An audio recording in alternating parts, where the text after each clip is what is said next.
Pengadilan Negeri PN Bandung kembali menggelar sidang kasus kecelakaan beruntun yang menewaskan seorang pelajar di Jalan Anggrek, Kota Bandung, Jawa Barat.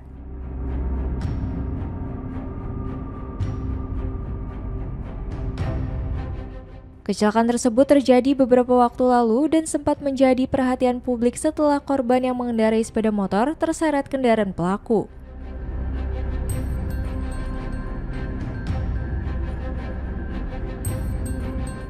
Dalam persidangan kali ini, terdakwa berinisial HS, seorang perempuan yang menjadi pengemudi mobil dalam kecelakaan maut tersebut, menjalani sidang dengan agenda mendengarkan keterangan dari saksi ahli dan saksi fakta.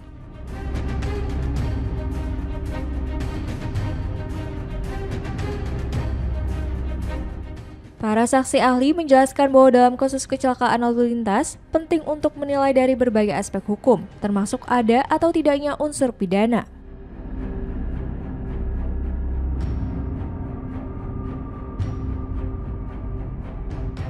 Jika kecelakaan terjadi karena kesengajaan, maka pelaku dapat dijerat pidana.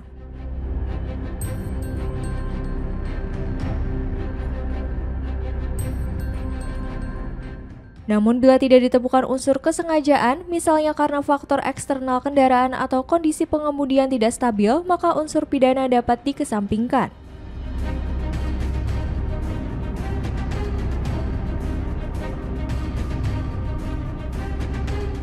Meski demikian, pengemudi tetap harus bertanggung jawab secara material atas kejadian tersebut.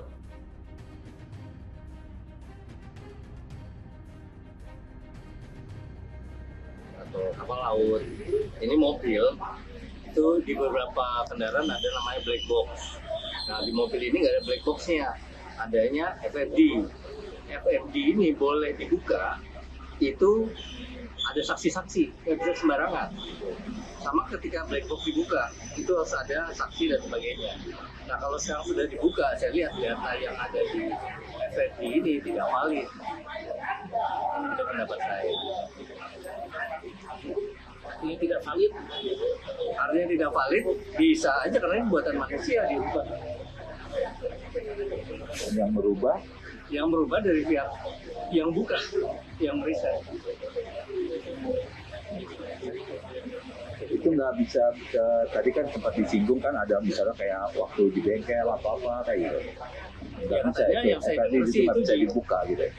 Buka, tapi nggak bisa sembarangan karena udah terjadi kecelakaan. Apakah kecelakaan lalu lintas ini ada niat jahat daripada si pengemudi atau tidak ada? Kalau namanya kelalaian itu niat jahatnya tidak ada, hanya saja yang dipakai sandaran secara doktrin kelalaian dalam kecelakaan lalu lintas ini adalah ketidakhati-hatian atau sembrono. Nah, tadi saya katakan di persidangan, kita lihat juga apakah ada fakta bahwa ada faktor eksternal yang mengakibatkan pengemudi tidak bisa mengendalikan diri atau tidak bisa mengendalikan kendaraannya, katanya serba canggih. Kalau itu faktor eksternal, berarti tidak ada niat dari si pengemudi untuk mencelakakan orang lain.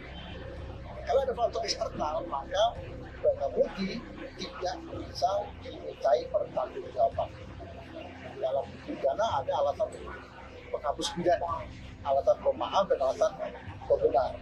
Nah, dalam kasus ini kalau memang ada keterangan dokter ahli yang mengatakan ada serangan di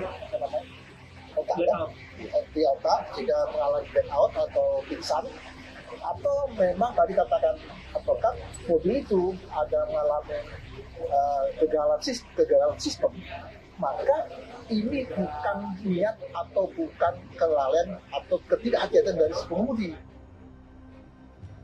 Para saksi berharap Majelis Hakim Pengadilan Negeri Bandung dapat memberikan keputusan yang adil dan pasti dalam kasus kecelakaan maut ini. Seperti diberitakan sebelumnya, kecelakaan di Jalan Anggrek, Kota Bandung menewaskan seorang pelajar setelah terseret mobil yang dikemudikan terdakwa HS.